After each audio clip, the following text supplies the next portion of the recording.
Hello everyone, welcome to Editorial Insights, where we help you improve your vocabulary and comprehension skills with the help of editorials. And today we will discuss an editorial on a different topic on fashion. Alright, but वो discuss करने से पहले हम एक बार बात करते हैं SIDBI GDPI excellence course की। तो अभी अभी जैसे आपको पता है कि सिडबी ने ग्रेड ए जो है उसकी नोटिफिकेशन रिलीज़ की है एंड उसमें आपका group discussion and person interview के बेसिस पे ही सिलेक्शन होगा। तो आपकी हेल्प करने के लिए we have launch this course. It includes 1-on-1 interview with ex CGM RBI। तो आपको डिटेल्ड फीडबैक मिलेगा आपके जो है परफॉर्मेंस पे। And there are more than 25 video sessions जो हमने स्पेसिफिकली सिडबी के लिए बनाए हैं। So this will also help you prepare for your group discussions and interviews. And आपको कॉम्प्रिहेंसिव PDFs मिलेंगे जिसमें जो है फॉर्डर पॉइंट्स हैं for group discussion different topics पर, ताकि आप जो है प्रिपेयर्ड रहें ग्रुप डिस्कशंस के लिए। एंड अगर आपके कोई भी डाउट्स होते हैं तो पर्सनलाइज्ड डाउट क्लियरिंग सेशंस होंगे व्हाट्सएप पे, आप वहाँ पर अपने जो भी क्वेश्चंस हैं वो पूछ सकते हैं। एंड ताकि एक ऑल राउंड जो है आपकी प्रिपरेशन हो उसके लिए पर्सनैलिटी डेवलपमेंट सेशंस भी हैं। तो ये सब आप जो है आपकी हेल्प करेंगे इस एग्ज़ाम को क्लियर करने के लिए। एंड अभी ये आप अवेल कर सकते हैं at a 20% discount. Coupon code use करना है SIDBI20 एंड आपको ये कोर्स मिल जाएगा at the price of 2399। Okay, so also we have launch PM practice pro. इसमें PM banking pro and PM banking PDF course दोनों इंक्लूडेड हैं। तो यानी जितने भी major bank and insurance exams हैं उन सब के मॉक टेस्ट एंड जितने जो भी PDF कोर्स है उसमें मोर देन 20,000 क्वेश्चंस हैं and more than 5,000 mock test हैं इसमें इंक्लूडेड। तो अगर आप एक से ज़्यादा एग्ज़ाम टारगेट कर रहे हैं ओके एंड आप प्रैक्टिस करना चाहते हैं डिफरेंट लेवल के क्वेश्चंस, डिफरेंट पैटर्न के क्वेश्चंस, प्रीवियस ईयर क्वेश्चंस, तो वो सब इसमें इंक्लूडेड है। एंड जो है you can get it at a price of 999। अगर आप PM20 कूपन कोड यूज़ करते हैं तो 20% डिस्काउंट आपको मिल जाएगा। ऑलराइट, ठीक है, तो आप ये चेक कर सकते हैं इसकी डिटेल्स। ठीक है, तो जो आज हम पढ़ रहे हैं वो है don't laugh at Balenciaga's $925 towel skirt.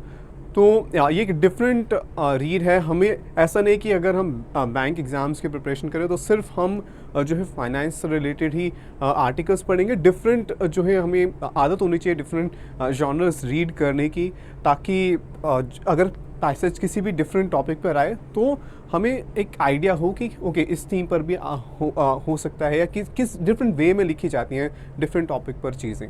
ठीक है, तो ये एक डिफरेंट रीड होगा आपके लिए। तो क्विकली रीड करना है, पैसेज के एंड में वोकैब बेस्ड क्वेश्चन है वो अटेम्प्ट करना है, फिर हम डिस्कस करते हैं।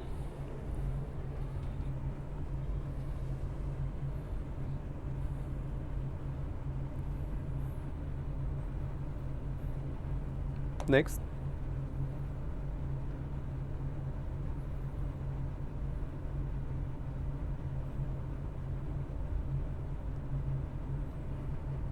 next,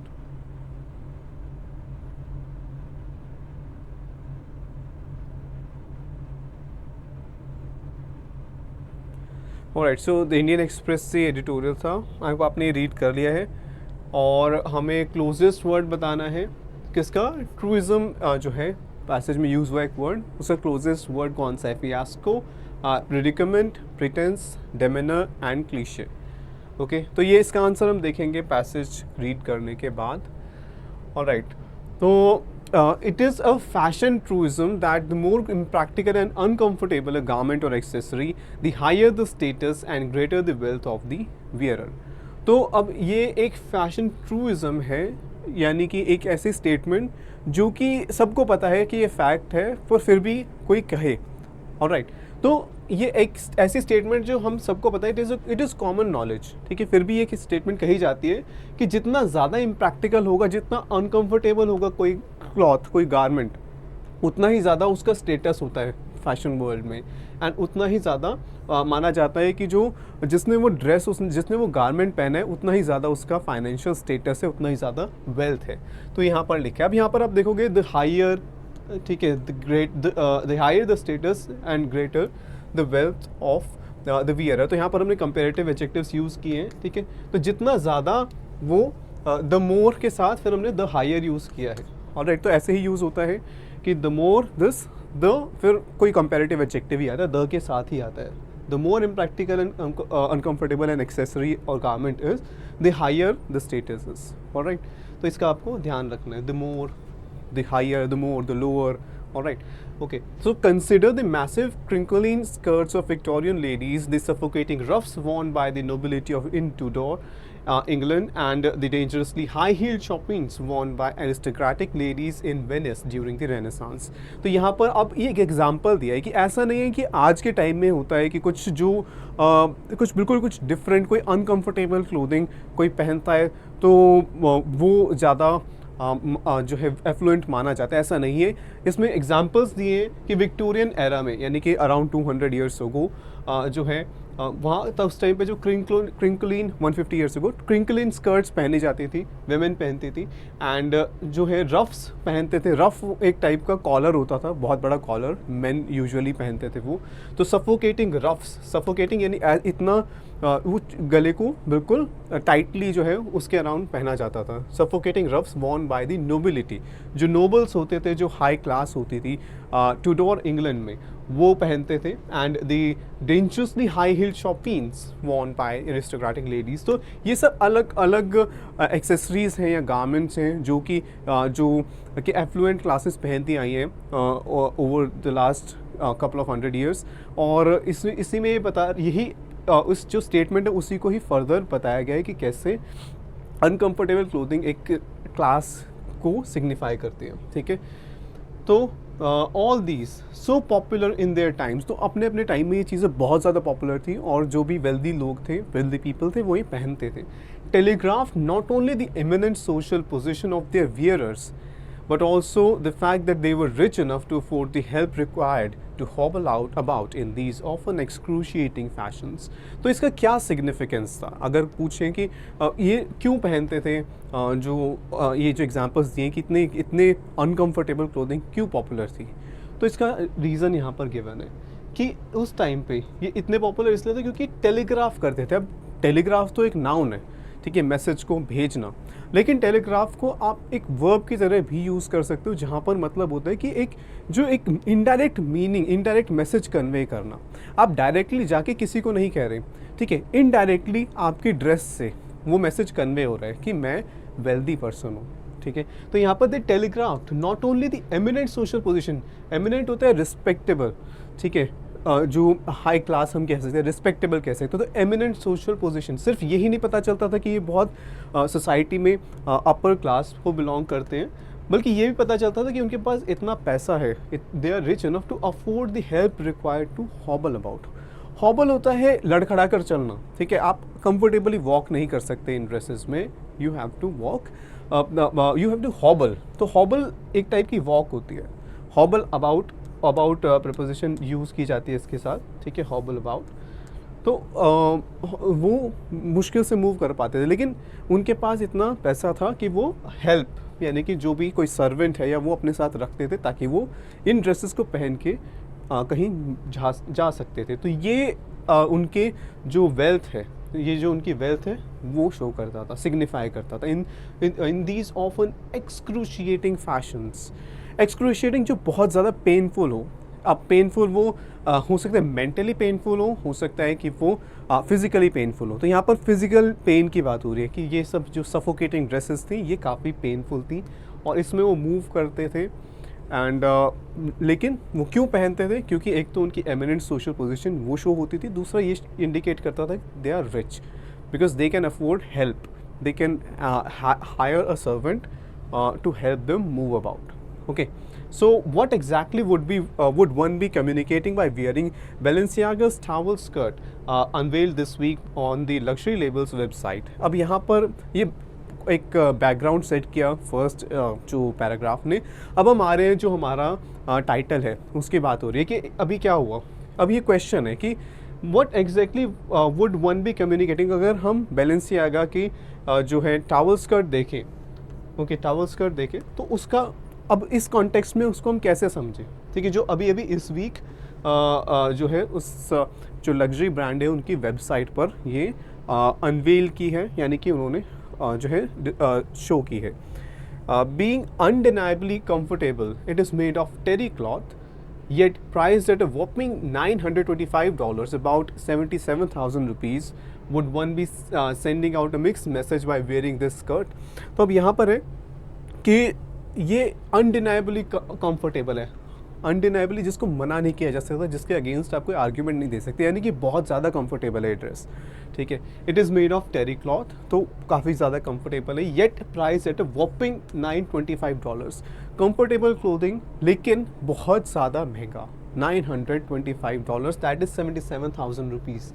तो अभी हमने देखा कि जो पुराने टाइम में जो नोबिलिटी थी वो काफ़ी ऐसे क्लोथ्स पहनते थे जो कि अनकंफर्टेबल होते थे पहनने में, ठीक है, क्योंकि वो उनका हाई स्टेटस शो करते थे।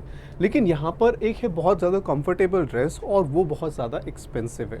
सो इसमें क्वेश्चन ये है कि being undeniably comfortable at this price would be sending out a mix message by wearing this skirt. तो यहाँ पर क्वेश्चन है कि क्या अगर इस स्कर्ट को कोई पहनता है तो इससे क्या मैसेज जाएगा कि ये तो कंफर्टेबल ड्रेस है, तो क्या उससे वो जो मैसेज है कि अपनी वेल्थ शो करने का या फिर अपना हाई सोशल स्टेटस इंडिकेट करने का, क्या वो सिग्नल पहुँचेगा? क्या ये मिक्स सिग्नल नहीं जाएगा इसकी वजह से?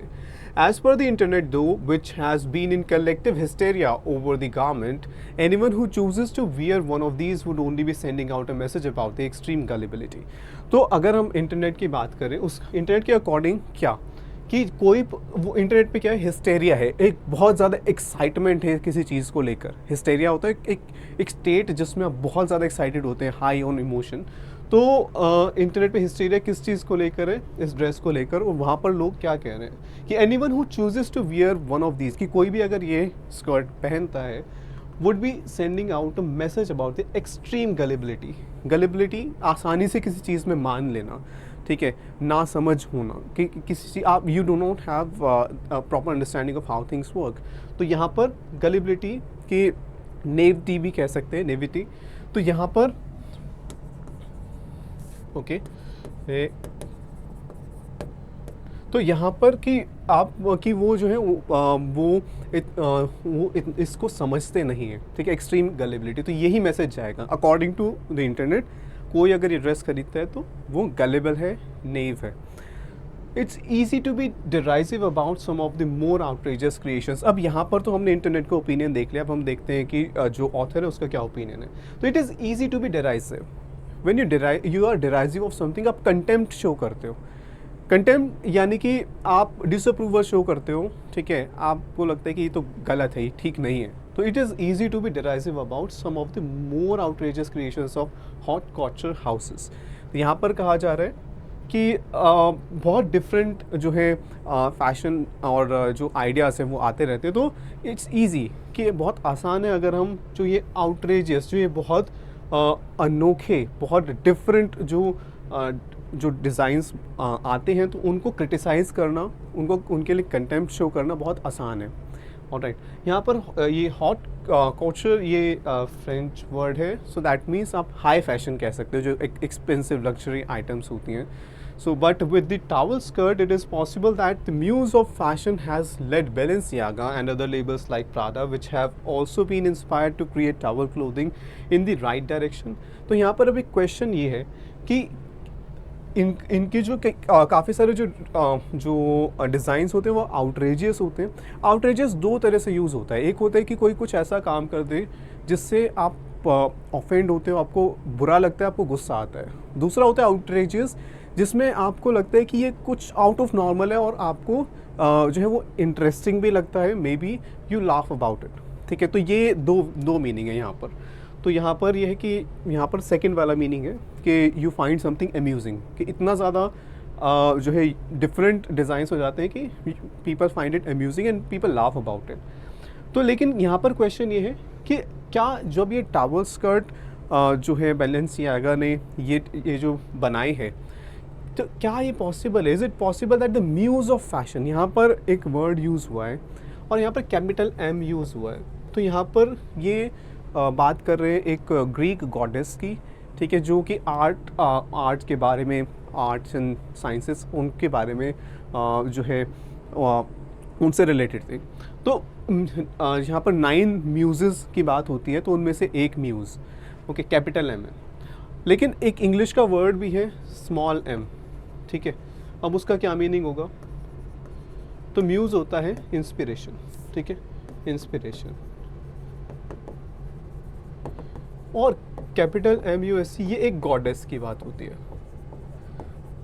गॉडेस जो आर्ट की गॉडेस है, इंस्पिरेशन प्रोवाइड करती है।